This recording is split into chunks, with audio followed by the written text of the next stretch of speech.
हमने आपके लिए जानकारी जुटाई है जिसे जानकर आप हैरान रह जाएंगे। नंबर 1, करनी माता मंदिर। करनी माता का यह मंदिर जो बीकानेर में स्थित है, बहुत ही अनोखा मंदिर है। इस मंदिर में रहते हैं लगभग 20,000 काले चूहे। लाखों की संख्या में पर्यटक और श्रद्धालु यहाँ अपनी मनोकामना पूरी करने आते हैं।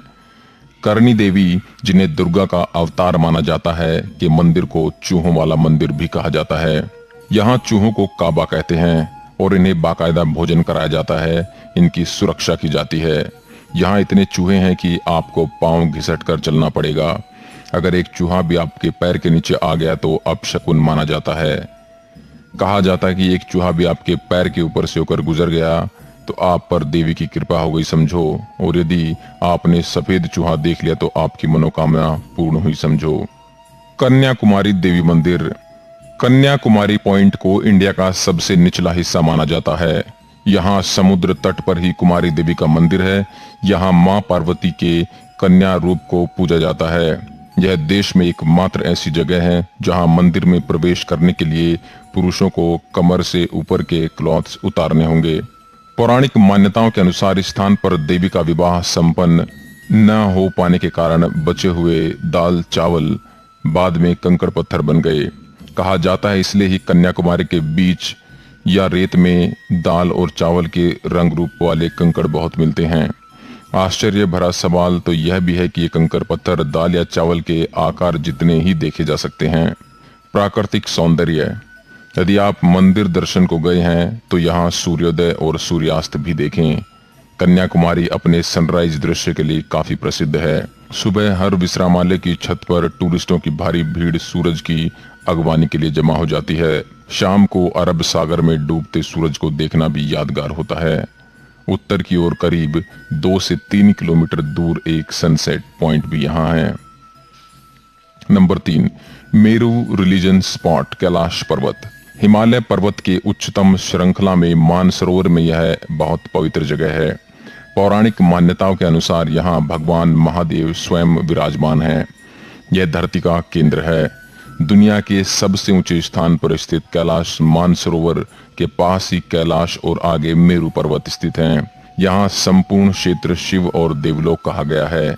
रहस्य और चमत्कार से परिपूर्ण इस स्थान की महिमा वेद और पुराणों में भरी पड़ी है। नंबर 4, शनि शिंगणापुर। देश में सूर्य पुत्र शनिदेव के कई मंदिर हैं। उन्हीं में से एक प्रमुख है महाराष्ट्र के अहमदनगर जिले में स्थित शिंगणापुर का शनि मंदिर। विश्व प्रसिद्ध इस शनि मंदिर की विशेषता यह है कि यहाँ स्थित शनिदेव की पाषाण प्रतिमा बगैर किसी छत्र या गुंबद के खुले आसमान के नीचे एक संगमरमर के चबूतरे पर विराजित है।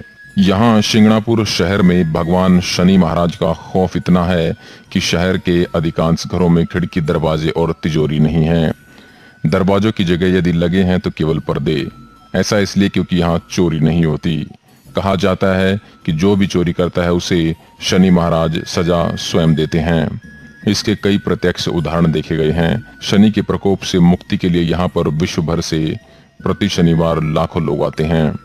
नंबर 5, सोमनाथ मंदिर। सोमनाथ मंदिर एक महत्वपूर्ण हिंदू मंदिर है जिसकी गिनती 12 ज्योतिर्लिंगों में सर्वप्रथम ज्योतिर्लिंग के रूप में होती है। प्राचीन काल में इसका शिवलिंग हवा में झूलता था, लेकिन आक्रमणकारियों ने इसे तोड़ दिया। माना जाता है कि 24 शिवलिंगों की स्थापना की गई थी, उसमें सोमनाथ का शिवलिंग बीचों बीच था। इनमें से कुछ शिवलिंग आकाश में स्थित कर्क रेखा के नीचे आते हैं। गुजरात के सौराष्ट्र क्षेत्र में वेरावल बंदरगाह में स्थित इस मंदिर के बारे में कहा जाता है कि इसका निर्माण स्वयं चंद्रदेव ने किया था।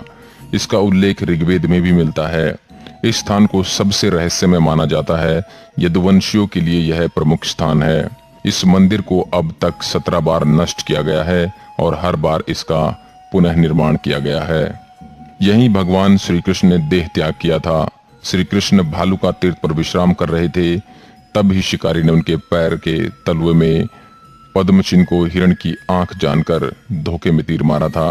तब ही कृष्ण ने देह त्याग कर यहीं से वैकुंठ गमन किया।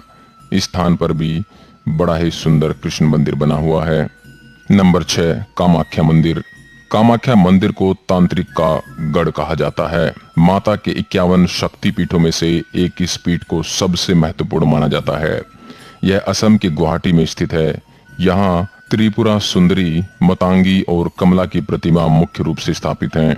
दूसरी ओर 7 अन्य रूपों की प्रतिमा अलग अलग मंदिरों में स्थापित की गई हैं, जो मुख्य मंदिर को घेरे हुए हैं। पौराणिक मान्यता है कि साल में एक बार अम्बुवाची पर्व के दौरान मां भगवती रजस्वला होती हैं और मां भगवती की गर्भगृह स्थित महामुद्रा से निरंतर 3 दिन तक जल प्रवाह के स्थान से रक्त प्रवाह होता है। इस मंदिर के चमत्कार और रहस्यों के बारे में किताबें भरी पड़ी हैं। हजारों ऐसे किस्से हैं जिससे इस मंदिर के चमत्कारिक और रहस्यमय होने का पता चलता है। नंबर 7, अजंता एलोरा के मंदिर। अजंता एलोरा की गुफाएं महाराष्ट्र के औरंगाबाद शहर के समीप स्थित हैं। ये गुफाएं बड़ी बड़ी चट्टानों को काटकर बनाई गई हैं। 29 गुफाएं अजंता में तथा 34 गुफाएं एलोरा में हैं। इन गुफाओं को वर्ल्ड हेरिटेज के रूप में संरक्षित किया गया है। इन्हें राष्ट्रकूट वंश के शासकों द्वारा बनवाया गया था। इन गुफाओं के रहस्य पर आज भी शोध किया जा रहा है। यहाँ ऋषि मुनि और भुक्षी गहन तपस्या और अध्ययन करते थे। नंबर 8, खजुराहो का मंदिर। आखिर क्या कारण थे कि उस काल के राजा ने सेक्स को समर्पित मंदिर की एक पूरी श्रृंखला बनवाई? यह रहस्य आज भी बरकरार है। खजुराहो वैसे तो भारत के मध्य प्रदेश प्रांत के छतरपुर जिले में स्थित एक छोटा सा कस्बा है, लेकिन फिर भी भारत में ताजमहल के बाद सबसे ज्यादा देखे और घूमे जाने वाले पर्यटन स्थलों में अगर कोई दूसरा नाम आता तो वो है खजुराहो। खजुराहो भारतीय आर्य स्थापत्य और वास्तुकला की एक नायाब मिसाल है। चंदेल शासकों ने इन मंदिरों का निर्माण सन 900 से 1130 ईस्वी के बीच करवाया था। इतिहास में इन मंदिरों का सबसे पहला